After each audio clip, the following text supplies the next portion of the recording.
അർജുൻ നായകനായ തമിഴ് ചിത്രം ബ്ലാസ്റ്റിന്റെ 23 ദിവസത്തെ world wide box office collection report ഇപ്പോൾ പുറത്തുവന്നു. ചിത്രം 23 ദിവസം കൊണ്ട് വേൾഡ് വൈഡ് 77.04 കോടിയാണ് നേടിയത്. തമിഴ്നാട്ടിൽ നിന്നും 31 കോടി 92 ലക്ഷം രൂപയും കേരളത്തിൽ നിന്നും 15 കോടി 73 ലക്ഷം രൂപയും തെലുങ്കു സ്റ്റേറ്റിൽ നിന്നും 9 കോടി 55 ലക്ഷം രൂപയും കർണാടകത്തിൽ നിന്നും 5 കോടി 25 ലക്ഷം രൂപയും റെസ്റ്റ് ഓഫ് ഇന്ത്യയിൽ നിന്നും 21 ലക്ഷം രൂപയും ഓവർസീസിൽ നിന്നും 14 കോടി 38 ലക്ഷം രൂപയുമാണ് ചിത്രം 23 ദിവസം കൊണ്ട് വേൾഡ് വൈഡ് നേടിയത്. 18 കോടി ബഡ്ജറ്റിൽ ഒരുക്കിയ ചിത്രം 2026 ഇതുവരെ റിലീസ് ചെയ്ത തമിഴ് ചിത്രങ്ങളിൽ ഏറ്റവും കൂടുതൽ കളക്ഷൻ കിട്ടിയ 5ാമത്തെ ചിത്രം എന്ന റെക്കോർഡാണ് സ്വന്തമാക്കിയിരിക്കുന്നത്. 386%-ലധികം ചിത്രം തിയേറ്ററിക്കൽ റിക്കവറി നേടിയിരിക്കുകയാണ്. 193%-ലധികം ചിത്രം ബഡ്ജറ്റ് റിക്കവറിയും നേടിയിരിക്കുകയാണ്. 2026 ഇതുവരെ റിലീസ് ചെയ്ത തമിഴ് ചിത്രങ്ങളിൽ വേൾഡ് വൈഡ് ഏറ്റവും കൂടുതൽ കളക്ഷൻ കിട്ടിയത് കറുപ്പ് എന്ന സൂര്യ ചിത്രത്തിനാണ്. 330.83 കോടിയാണ് ചിത്രം വേൾഡ് വൈഡ് നേടിയത്.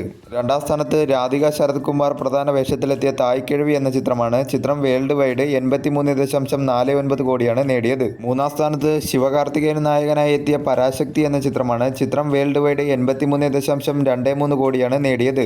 നാലാം സ്ഥാനത്ത് കെൻ കരുൺദാസ് നായകനായി എത്തിയ യൂത്ത് എന്ന ചിത്രമാണ്. ചിത്രം വേൾഡ് വൈഡ് 77.26 കോടിയാണ് നേടിയത്. അഞ്ചാം സ്ഥാനത്തേക്കാണ് അർജുൻ നായകനായി എത്തിയ ബ്ലാസ്റ്റ് എന്ന ചിത്രം എത്തിയിരിക്കുന്നത്. ധനുഷ് നായകനായ കര എന്ന ചിത്രവും പ്രദീപ് രംഗനാഥൻ അഭിനയിച്ച ലൈക്ക് എന്ന ചിത്രത്തിന്റെയും വേൾഡ് വൈഡ് കളക്ഷനെ മറികടന്നുകൊണ്ടാണ് ബ്ലാസ്റ്റ് എന്ന ചിത്രം 2026 ഇതുവരെ റിലീസ് ചെയ്ത തമിഴ് ചിത്രങ്ങളിൽ ഏറ്റവും കൂടുതൽ കളക്ഷൻ കിട്ടിയ 5ാമത്തെ ചിത്രം എന്ന നേട്ടത്തിലേക്ക് എത്തിയത്. ലാംഗ്വേജ് വൈസ് ടോട്ടൽ ഡൊമസ്റ്റിക്കിൽ നിന്നും ചിത്രം 23 ദിവസം കൊണ്ട് നേടിയത് തമിഴ് ലാംഗ്വേജ് 52 കോടി 24 ലക്ഷം രൂപയും തെലുങ്കു ലാംഗ്വേജ് ഡബ്ഡ് വെർഷൻ 10 കോടി 42 ലക്ഷം രൂപയുമാണ് ചിത്രം ലാംഗ്വേജ് വൈസ് ടോട്ടൽ ഡൊമസ്റ്റിക്കിൽ നിന്നും 23 ദിവസം കൊണ്ട് നേടിയത്. തമിഴ്നാട് കഴിഞ്ഞാൽ ചിത്രത്തിന് ഏറ്റവും കൂടുതൽ കളക്ഷൻ കിട്ടിക്കൊണ്ടിരിക്കുന്നത് കേരളത്തിൽ നിന്നുമാണ്. കേരളത്തിൽ 2026 ഇതുവരെ റിലീസ് ചെയ്ത അന്യഭാഷാ ചിത്രങ്ങളിൽ ഏറ്റവും കൂടുതൽ കളക്ഷൻ കിട്ടിയ 2ാമത്തെ ചിത്രം എന്ന റെക്കോർഡാണ് ബ്ലാസ്റ്റ് എന്ന ചിത്രം സ്വന്തമാക്കിയിരിക്കുന്നത്. തമിഴിൽ ഈ അടുത്ത് ഇറങ്ങിയ ചിത്രങ്ങളിൽ ഏറ്റവും കൂടുതൽ പ്രോഫിറ്റ് കിട്ടിയ ചിത്രങ്ങളുടെ കൂട്ടത്തിലേക്ക് ബ്ലാസ്റ്റ് എന്ന ചിത്രവും എത്തിയിരിക്കുകയാണ്.